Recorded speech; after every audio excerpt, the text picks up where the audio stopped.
Hey guys, in this video I'm gonna show you how to start a private session on Spotify. So let's get started.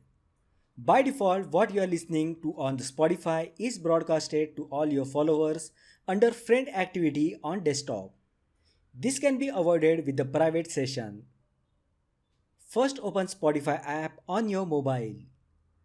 Now tap home in the bottom left hand corner. Tap on settings icon located at the top right corner. Now tap on social. Here we will find private session option with the toggle switch. Turn the private session to on by tapping the toggle switch. If the toggle switch option is disabled or grey out, then just play any song and select the device for playback.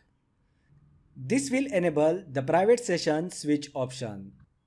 If you wish to end the private session, then toggle the switch to off or simply close the app.